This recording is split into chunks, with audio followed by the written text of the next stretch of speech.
A nossa carta de hoje, como a Laís disse, é a carta de Gálatas. São Paulo, depois de fazer a sua experiência com Cristo no caminho de Damasco, ele se une aos discípulos para fundar as igrejas. Nesse tempo pascal, nós temos todos os dias, inclusive nos domingos, feita a leitura dos Atos dos Apóstolos. É interessante que o livro do Atos dos Apóstolos fala que é Ato dos Apóstolos, mas na verdade narra somente Atos de Paulo e de Pedro. E aí nós vamos percebendo o itinerário, o caminho que Paulo vai fazendo lá no Atos dos Apóstolos. No Atos dos Apóstolos a gente já começa a conhecer Paulo, para depois perceber o tamanho do seu ministério que se desdobra dentro das cartas que ele escreve para as comunidades. Essa carta aos Gálatas, ela está situada numa segunda viagem que Paulo faz para ali fundar algumas igrejas. E aqui é interessante a gente fazer a distinção. A Bíblia usa essa terminologia, igrejas, para fundar igrejas. Só que não quer dizer que Paulo fundou uma igreja católica, uma igreja presbiteriana, uma igreja evangélica, não. Paulo funda a igreja de Cristo, a igreja católica em todos os lugares que ele vai. No entanto, nós podemos dizer igrejas porque é como se a gente usasse a nomenclatura dioceses. Hoje nós chamamos as igrejas particulares de dioceses. Ou seja, nós temos a igreja de Divinópolis, a igreja de Belo Horizonte, a igreja de Brasília, a igreja não sei de onde. Nós podemos falar as igrejas do Brasil, quer dizer, a mesma igreja, a igreja católica, mas que é espalhada por diversos lugares do Brasil e do mundo. E cada lugar onde se tem a presença da igreja, essa igreja se dá o nome de diocese. Então, Paulo, como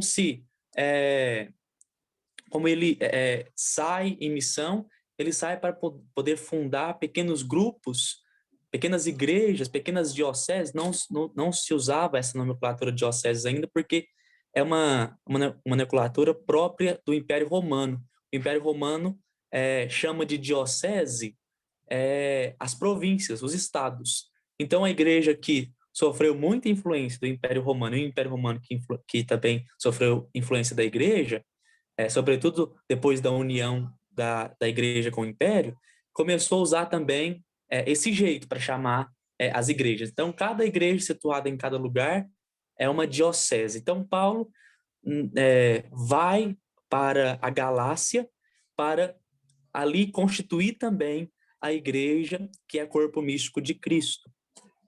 E o interessante é que essa carta é bem breve, muito pequena. São só 6 capítulos, mas são 6 capítulos de extrema profundidade, de extrema beleza, e que nos ajuda a entender a nossa missão de católicos. Nessa carta, Paulo vai tratar alguns temas que são essenciais. O primeiro tema que Paulo trata é sobre a gratuidade da salvação. Ele vai dizer para aquela comunidade que a salvação que nos vem de Cristo, nos vem de graça.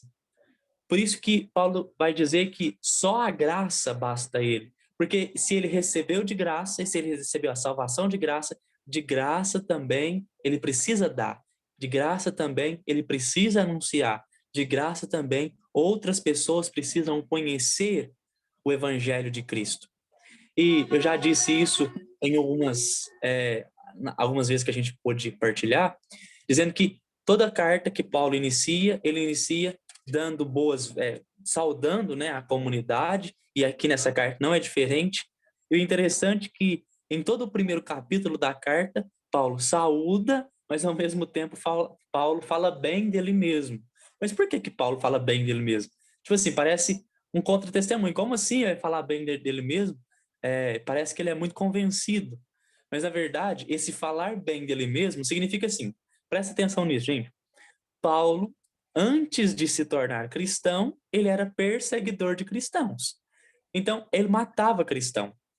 E aí, de repente, ele começa a ser o evangelizador dos gentios, dos não cristãos, daqueles que não eram judeus, também não eram cristãos e não conhecia esse Deus de Israel. E aí, de repente, ele chegava nas comunidades E aí, não sei se vocês já ouviram falar essa expressão, mas tem pessoas que chegam e a fama chega primeiro do que a pessoa. E certamente a fama de Paulo chegou primeiro nas comunidades. Por isso que quando ele dirigia alguma carta às comunidades, ele precisaria se apresentar e falar bem dele. Porque, olha, o passado dele condenava ele. Como diz o filme, meu passado me condena, uma coisa assim, né? De fato, o passado de Paulo condenava ele. Por quê? Ele era perseguidor de cristãos, ele matava os cristãos, ele queria diminuir a expansão do cristianismo no seu início, e aí, de repente, alguém que matava, alguém que prendia, alguém que maltratava os cristãos, agora se torna um cristão e vem falar de Cristo? Como assim? Esse homem é doido? Que pinga que ele bebeu? E aí, por isso que a fama dele chegava antes e ele teria sempre que dizer bem daquilo que ele falava, da pessoa dele, para que o testemunho dele fosse válido e as pessoas pudessem se converter. Mas essa conversão só se dava porque, além das palavras que Paulo dizia, ele também começou a ser perseguido e aceitou a perseguição com naturalidade. Ser cristão para ele não foi algo de brincadeira. Ele aceitou a missão de ser cristão e, aceitando essa missão, ele assume a cruz que é própria dos cristãos.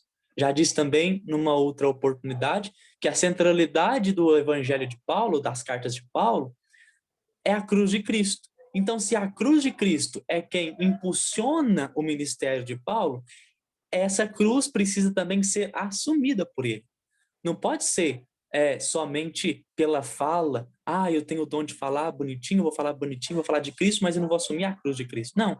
Se eu falo de Cristo, se eu anuncio Cristo, se com os meus gestos, com a minha vida, eu vou pregar Cristo, então, primeiro, antes de pregar, eu preciso assumir a missão de Cristo, eu preciso assumir aquilo que é próprio da vida de Cristo, ou pelo menos próprio da vida dos cristãos. É interessante que nessa carta, Paulo também vai se preocupar um pouco com aquilo que os judeus faziam. Não sei se vocês sabem, certamente sabem, os judeus sempre ofereciam sacrifícios a Deus. Ou seja, a fé dos judeus é simplesmente uma fé ritualística. Ou seja, eu faço algo e porque eu fiz algo, eu ofereço um sacrifício. Porque eu ofereço esse sacrifício, Deus se torna obrigado a aceitar meu sacrifício e, aceitando, ele me dá a graça que eu necessito. É como se o judaísmo tivesse uma relação de compra e venda com Deus. Eu faço e eu mereço retorno. Paulo vem insistir para que nós, os cristãos, não sejamos assim. Que a centralidade da nossa vida seja o amor. E nem sempre o amor terá o retorno que nós desejamos. Nem sempre, dando amor, nós receberemos amor. Porque Cristo nos amou deste modo. Ele nos amou por primeiro, entregou a sua vida e, mesmo assim, ele não recebeu amor em troca. Ele recebeu a condenação. Portanto, nós somos chamados a assumir a nossa missão e, assumindo essa missão, assumindo a nossa cruz, que nós possamos viver o amor na graça que é de graça. E aí, aqui nós podemos comparar o amor que Paulo prega. Ele prega desde lá da carta aos Coríntios, que tem aquele texto bonito, que é o hino ao amor, que todos conhecem, mas sempre o ministério de Paulo vai se resumir nisso. Ele prega a cruz para pregar o amor de Deus. E assim, nós podemos entender o amor de Deus para conosco como um amor materno. E é muito interessante isso. Todos nós, amanhã é Dia das Mães, e a gente pode até usar o exemplo do amor das nossas mães por nós. Não sei se vocês já perceberam, mas sempre o amor que as nossas mães dispensam por nós é um amor que nós não conseguimos pagar com a mesma moeda. Quando nós somos crianças, nós não temos nada para dar em troca aos nossos pais, sobretudo à nossa mãe, por aquilo que eles fazem por nós, mas eles fazem simplesmente por amor. Quando a gente cresce, nós muitas vezes desapontamos os nossos pais. Talvez a gente tome alguma decisão errada, às vezes a gente faz alguma coisa que não é do agrado deles, isso desaponta. Mas mesmo com essas dificuldades que nós apresentamos para eles ou para ela, que é a nossa mãe, sobretudo, eles não nos deixam de amar. É um amor gratuito que não cobra nada em troca. E Paulo, aos Gálatas e também toda a narrativa das suas cartas, ele quer pregar para nós esse amor que é de graça porque nos foi dado de graça. Os cristãos precisam amar de graça porque a salvação nos é dada de graça. Isso é tão interessante que Paulo vai dizer também, e essa carta aos Gálatas, ela é muito peculiar, porque a partir do amor e a partir da graça, Paulo vai falar da liberdade. O tema central da carta aos Gálatas é a liberdade. E a liberdade só se dá para aquele que vive a caridade. Em outras palavras, a liberdade só se dá para aquele que vive o amor. Por exemplo, as pessoas que são casadas, se no casamento elas não viverem o amor, se o amor não for de verdade, e por isso que a igreja insiste muito que o tempo de namoro seja um tempo frutuoso, um tempo de conhecimento assim bem forte, porque precisa se conhecer para amar. E se o amor de fato existe, aquelas tarefas que o matrimônio propõe para a gente não se torna peso, mas se torna agradáveis. Por exemplo, a menina que morava sempre com a sua mãe, de repente vai casar. E aí ela, lá dentro da casa, ela vai precisar assumir as tarefas que a sua mãe fazia lá dentro da casa dela. E aí, para assumir essa tarefa, ela precisa ter amor demais. O homem, para sair da sua casa e ter que trabalhar todo dia, acordar cedo, ir trabalhar, cuidar das crianças e tudo mais, para poder fazer isso sem se tornar um peso, ele precisa ter amor demais. Ou seja, o mundo hoje percebe o matrimônio como uma prisão. Tem gente que fala assim, tadinho, vai casar lá, vai se prender. Coitado. Não. Para o cristão, aquele que, por exemplo, se entrega em matrimônio, na verdade, ele está buscando a sua liberdade interior porque ele primeiro buscou o amor. Só vive a liberdade verdadeira aquele que primeiro ama.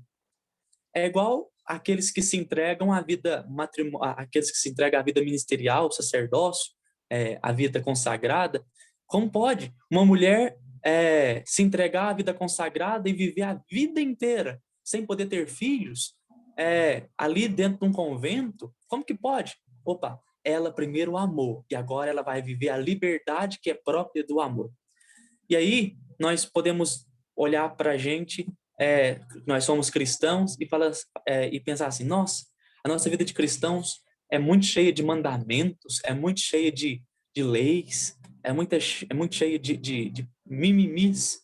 Só que nós só vamos entender essa lei quando primeiro nós amarmos a Deus, e por amar a Deus nós vamos cumprir essa lei, e se cumprirmos essa lei por causa do amor que vem de Deus, essa lei vai nos garantir liberdade. Lá no Antigo Testamento, quando Deus propõe a lei para Moisés e para o povo que andava no deserto, ele propunha a lei para que eles se libertassem das amarras e da escravidão do Egito. A lei é para que eles, andando em Deus, pudessem alcançar a terra prometida. Paulo, agora já falando para os cristãos, nos aponta a lei como meta para se chegar a um encontro mais íntimo e mais verdadeiro com Deus, para caminhar lado a lado de Cristo. Por isso, eu queria que agora nós pudéssemos pegar o capítulo 5 de Gálatas, e lá do capítulo, nós vamos ler do capítulo 3, do versículo 13 ao versículo 26. Capítulo 5, versículo 13 ao 26.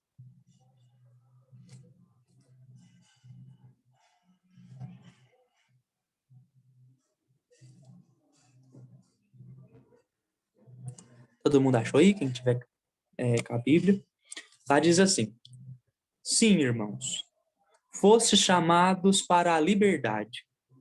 Porém, não façais da liberdade um pretexto para servirdes a carne. Pelo contrário, fazei-vos servos uns dos outros pelo amor, pois toda a lei se resume neste único mandamento: amarás o teu próximo como a ti mesmo. Mas, se vos mordeis e vos devorais uns aos outros, cuidado para não serdes consumidos uns pelos outros. Eu vos exorto, deixai-vos sempre guiar pelo Espírito, e nunca satisfaçais o desejo da carne. Pois o que a carne deseja é contra o Espírito, e o que o Espírito deseja é contra a carne. São o oposto um do outro, e por isso nem sempre fazeis o que gostaríeis de fazer. Se, porém, sois conduzidos pelo Espírito, então não estáis sob o jugo da lei. São bem conhecidas as obras da carne: imoralidade sexual, impureza, devassidão, idolatria, feitiçaria, inimizades, contenda, ciúmes, iras, intrigas, discórdias, facções, invejas, bebedeiras, orgias e outras coisas semelhantes. Eu vos previno, como, aliás, já o fiz. Os que praticavam essas coisas não herdarão o reino de Deus. O fruto do Espírito, porém, é amor, alegria, paz, paciência, amabilidade, bondade, lealdade, mansidão, domínio próprio. Contra essas coisas não existe lei. Os que pertencem a Jesus Cristo crucificaram a carne, com suas paixões e seus desejos. Se vivermos pelo Espírito, procedamos também de acordo com o Espírito. Não busquemos vanglória, provocando-nos ou invejando-nos uns aos outros. Alguém foi à missa domingo? Se alguém tiver ido à missa domingo passado, sabe me falar qual que foi o evangelho do domingo passado? Quiser falar aí no microfone, pode ficar à vontade.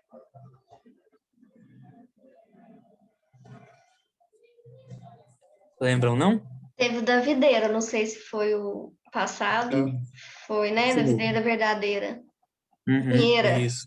Da Videira ou videira. videira? Isso. Lá no evangelho do domingo, Jesus falou assim, ó: eu sou a videira, meu pai é o agricultor, e vós sois os ramos. Se permanecerdes no meu amor, produzireis muitos frutos. Mas se não permanecerdes no meu amor, não produzirão frutos. Olha, se Jesus é a videira, ele quer dizer que ele é o caule, ele é o tronco. E se ele diz que nós somos os ramos, nós somos aqueles que vêm do caule. E se nós temos que produzir frutos, os nossos frutos precisam ser de acordo com a seiva que recebemos. Ou seja, se Jesus nos amou, nós que somos os galinhos da videira, precisamos produzir frutos de amor. Porque a seiva que nós recebemos é a seiva do amor. E Paulo, aqui, ele meio que faz uma pregação para nós, praticamente desse evangelho que nós lemos na semana passada. Porque aqui, quando nós nos unimos a Cristo, nós não somos capazes de praticar esses atos de imoralidade que propõe o Paulo para a comunidade. Paulo fala desses atos de imoralidade porque muitos da comunidade já começaram a falarem que eram cristãos, mas começavam a viver essa vida. Aí Paulo, opa, para ser cristão é preciso estar ligado a Cristo, que é amor, e por isso, se você está ligado a Cristo, que é amor, logicamente, você haverá de produzir amor. Gente, isso aqui é muito sério, porque parece que a sociedade de hoje esqueceu disso. Por exemplo, hoje eu vou dar muito exemplo de casais, porque eu acho que nos fala bastante da nossa realidade. Um casal, um homem ou uma mulher, que se entrega em matrimônio, ou que vive um namoro, e que, de repente, a menina chega e fala assim, olha, meu namorado me traiu. Eu preciso perdoar ele, eu devo perdoar ele, eu tenho que voltar, eu gosto dele, eu tenho que voltar ao relacionamento. E aí, nós precisamos sempre nos perguntar primeiro a motivação do que aconteceu, por que isso aconteceu, o que levou ele a fazer isso, e se de fato ele te ama. Porque Paulo, ele é muito assim, ele é sensato, mas ele é muito ferrenho nas suas colocações e nas suas exortações. Ele vai dizer que aquele que faz esses atos aqui de imoralidade, e aqui nós podemos colocar vários outros, o adultério, a traição e várias outras coisas, esse não vive o amor. Porque, pensa, você é filho da sua mãe. Você teria coragem de chegar lá na sua casa? Não sei se você mora com a sua mãe, se você não mora. Mas se você não mora com a sua mãe, mas amanhã você vai almoçar com ela porque é dia das mães. Você chegar lá e dar um tiro na sua mãe e matar ela? Você não tem coragem. Porque o amor não deixa você fazer isso. O amor nos dá tamanha liberdade que, olha, eu prefiro viver a liberdade porque eu amo do que me tornar preso por causa dos meus atos de imoralidade. E o interessante, por exemplo, uma pessoa que rouba cometeu um ato de imoralidade. Parece que ele foi livre para roubar, mas na verdade esse roubo, que parece que ser algo próprio da liberdade dele, trouxe para ele a não liberdade, a prisão. Não uma prisão somente física, não. Não é que ele vai ser pego pela polícia e vai ser levado para a delegacia, não. Não, não é isso. A pessoa que comete um ato imoral, a consciência acusa na hora. Não tem jeito. Por isso que, não sei se vocês já tiveram essa experiência, espero que sim, porque isso acontece várias vezes comigo. Às vezes, quando eu cometo um pecado, e depois que eu cometo o pecado, e eu tenho consciência que aquilo é pecado, a minha consciência me deixa eu dormir. Eu preciso, assim, procurar o mais rápido possível uma confissão para poder me libertar daquilo. Porque eu sei que eu não estou vivendo a liberdade proposta por Cristo. Porque, como diz São Paulo em outra carta, é para a liberdade que Cristo nos libertou. E se a salvação alcançou-nos, se a salvação nos veio de graça e essa salvação nos dá a liberdade, eu preciso viver a liberdade. Por isso, todos os atos imorais nos impedem de viver uma comunhão com Deus e, por isso, nos impedem de viver o amor. O amor a Deus e ao próximo. Porque nós não podemos esquecer que Deus mesmo é amor. E se nós não estamos em comunhão com Deus, nós não conseguimos amar. Por isso que a igreja insiste muito que as pessoas se convertam, que busquem a igreja, que busquem os sacramentos, porque se não se busca Deus, você não busca o amor.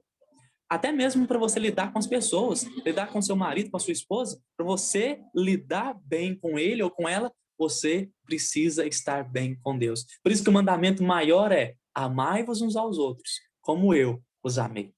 É amando as pessoas com o amor que Cristo nos amou. E qual é o amor que Cristo nos amou?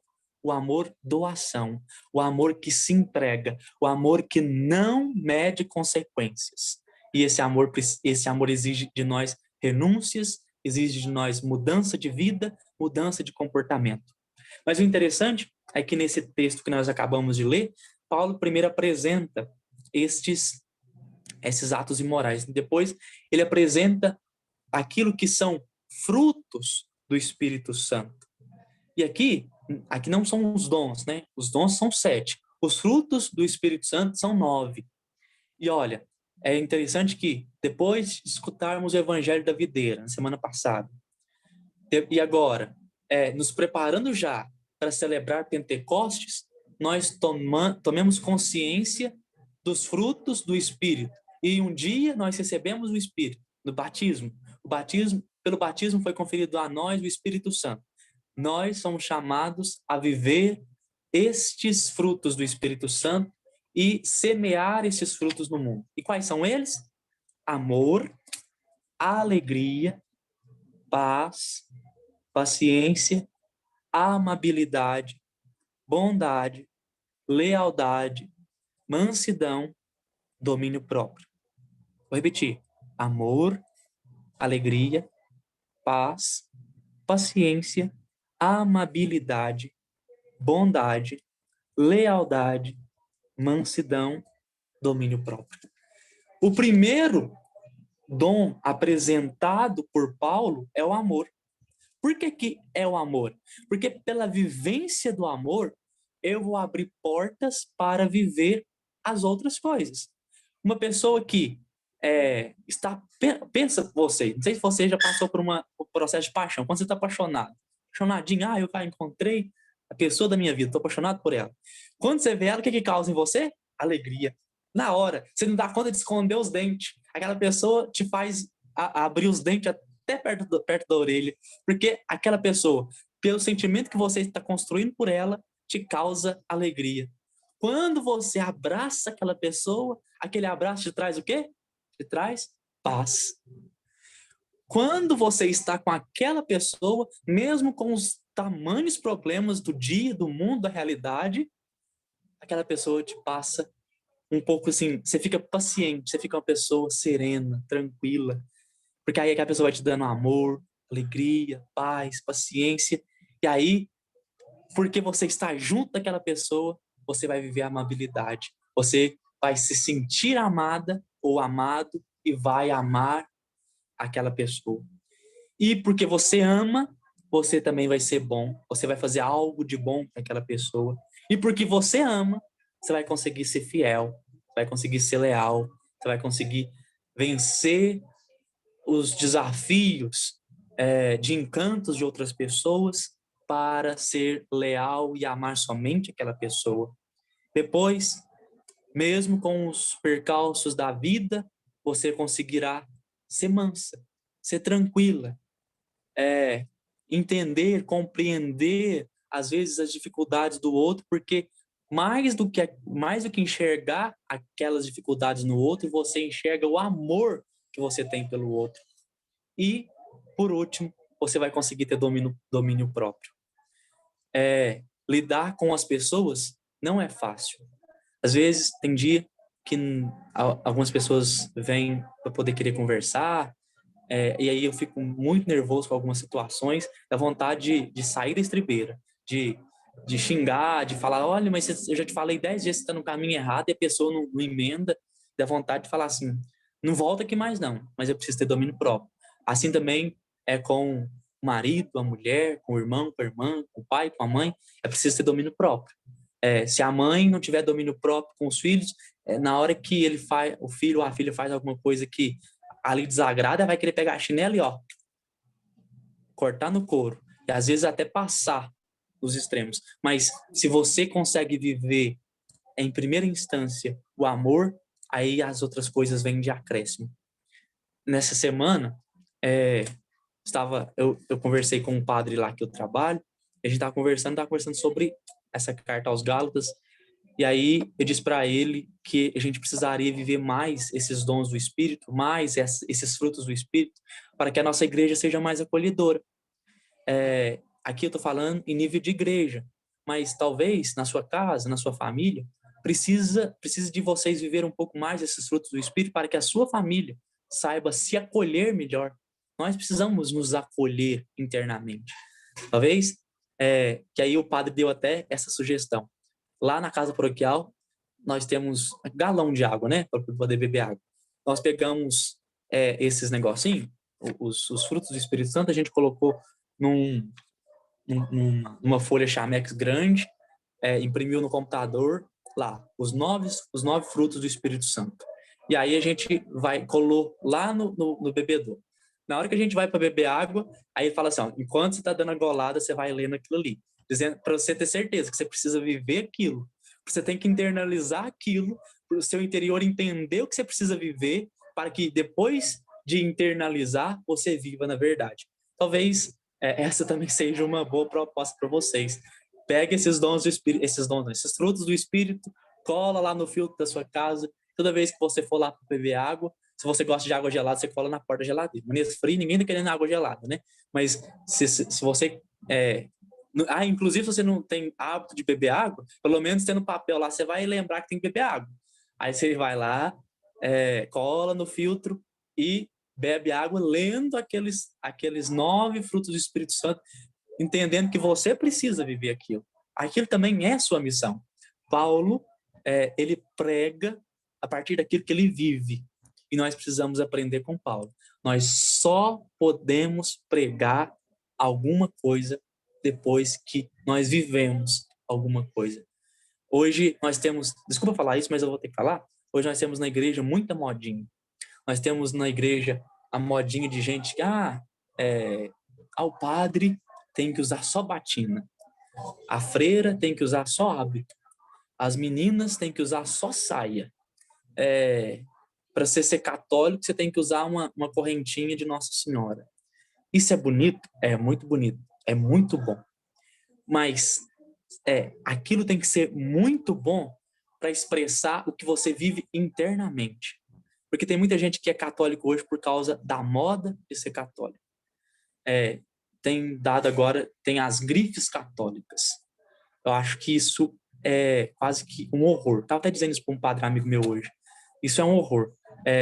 Grifes católicas de padres, grifes católicas dos leigos, que tem que só usar aquele tipo de roupa. Claro, as nossas roupas, nosso modo de vestir não deve ser vulgar, não pode ser vulgar. No entanto, nós precisamos, primeiro, converter o nosso interior, converter o nosso coração, ter uma vida de intimidade com Deus, viver o amor, para depois pegar e, às vezes, ter que vestir algo nesse sentido. Colocar um véu na igreja, sei lá, tem muitas pessoas fazendo isso. Porque o que nós temos visto, o que os padres têm visto, o que no curso de teologia nós temos visto, é que muita gente tem posto véu, tem vestido saia, tem feito tanta coisa, padre que veste batina, mas que maltrata as pessoas e julgam as outras pessoas porque elas não fazem isso. Essas pessoas entenderam o exterior do amor, mas não internalizar o amor e não vive o amor. Porque quando você vive o amor, a primeira coisa que você tem que fazer com o outro, com o próximo, é amar e acolher. E não julgar e penalizar, porque não faz igual você. Nós não somos iguais, nunca seremos iguais, e juntos nós vamos construindo com as nossas diferenças o reino, nós vamos construindo a paz, nós vamos construindo a alegria e o amor dentro da nossa comunidade cristã, dentro da nossa família, dentro das nossas realidades. E que São Paulo nos ajude a entender que nós somos livres no amor e que nessa reunião eu desejo de verdade que vocês que acompanharam hoje saiam daqui tendo a consciência que amar não é fácil, mas amar é necessário para vencer as dificuldades da vida e para conseguir lidar com os problemas, com as dificuldades, com as desigualdades próprias deste tempo. Que Deus nos ajude a viver conforme a sua palavra e que Ele nos ajude a viver o amor sobretudo. Tem alguma pergunta?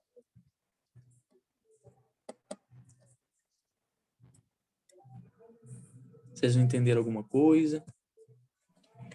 Hoje eu não quis pegar capítulo por capítulo, não, porque os capítulos vão todos dizer dessa mesma temática. Eu quis pegar aquilo que é mais essencial para a gente entender a dinâmica da carta toda, né? Porque vocês já estudaram outras cartas, já sabe como é que é a divisão das cartas de Paulo, já sabe como que é a saudação, sabe como é que é a conclusão. Então hoje eu quis pegar o tema em si da carta e desdobrar ele um pouco. Foi excelente. E a carta fala mais sobre liberdade, né? Uhum. E é um assunto muito difícil, né, Jean? Porque a gente tá. A visão do mundo sobre a liberdade é totalmente diferente da visão de Deus, de Jesus, né? E a gente está tão impregnado na gente porque é muito difícil entender, né? É muito difícil até, talvez, para a gente que está aqui. Aí agora eu fico pensando, e as pessoas que não estão preocupadas com isso, né? Não está na igreja, não quer nem saber de Deus. é bem mais difícil para elas entender, se nem a gente entende, né? Então, Uhum, para essas pessoas entenderem, é só com a graça de Deus mesmo, né? uhum, verdade. E hoje nós, infelizmente, confundimos muito liberdade com libertinagem, né? Ah, eu Sim, posso tudo, eu faço tudo porque eu sou livre. Mas o que é liberdade para você? Acho que a gente precisaria até estudar um pouco mais de filosofia para a gente entender o conceito de liberdade e o que Deus nos propõe quando Ele nos dá o livre-arbítrio, o que o livre-arbítrio, para nós que somos pessoas de Deus, o que é o livre-arbítrio e o que compete a mim, que tenho o livre-arbítrio, fazer ou não fazer, né? Porque, querendo ou não, tudo que nós fazemos, isso é regra da natureza. A física, acho que tem uma regra assim, toda ação tem sua reação. Acho que isso é regra da natureza. Tudo que você faz vai ter consequência. Não tem jeito, né? tá muito distorcido, né? E Uhum, isso que você falou é muito certo. Tem muita gente que vive libertinagem sem considerar a reação, né? Sem considerar uhum, as consequências. E depois fica sim. reclamando. E fala que É, Deus é que faz a as culpa é coisas de Deus. ruins com ela. É, verdade. Isso aí. Alguém tem algum outro comentário? Não? Então, acho que é isso, né? Então a gente já pode encerrar. Você faz uma oração final, Jean? Uhum, faz sim. O Breno chegou e eu tô vendo ele lá no espelho, ó. Olá, Tá parei, Depois vendo? que eu eu parei de trabalhar agora mesmo, agora que eu cheguei. Tô percebendo. eu tô tentando Depois eu avisar vou ver a aqui. gravação. Tá certo. Que bom estar Então agora trabalhando. fica aqui pra você rezar no final. Isso. Vamos dar a reza final. Então vamos agradecer a Deus por mais essa oportunidade de poder ouvir a palavra dele, por mais essa oportunidade de refletir um pouco da palavra dele e, sobretudo, hoje vamos pedir a ele a graça de sermos folhas ou galhos da videira que dê frutos, que viva os frutos do Espírito Santo. Que essa reunião de hoje nos prepare para viver bem Pentecostes, que daqui 2 ou 3 semanas nós viveremos, e que o Pentecostes desse ano possa trazer nova força, nova alegria e nova esperança para nós. Nós estamos precisando de muita esperança. Que o Espírito Santo possa nos ajudar a lidar com as dificuldades, com os dramas deste mundo e que, mesmo em meio aos dramas, nós vivamos o amor. Esse mês de Maria, vamos pedir a ela que interceda por nós, nos ajude a viver o amor como ela viveu. Ave Maria, cheia de graça, o Senhor é convosco. Bendita sois vós entre as mulheres, bendito é o fruto do vosso ventre, Jesus. Santa Maria, Mãe de Deus, rogai por nós, pecadores, agora e na hora da nossa morte. Amém. Nossa Senhora Aparecida, rogai por nós.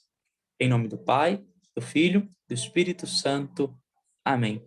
Uma boa tarde para vocês, viu? Obrigado. Deus abençoe todo mundo. Eu que Amém. agradeço, Jean. Obrigada a todos que estiveram aqui com a gente, viu? Que Deus Sim. abençoe vocês e dê um abraço para suas mães por mim, né? E para o grupo do grupo Kairos. Tchauzinho. Tchau, pessoal. Fique com Deus. Beijo.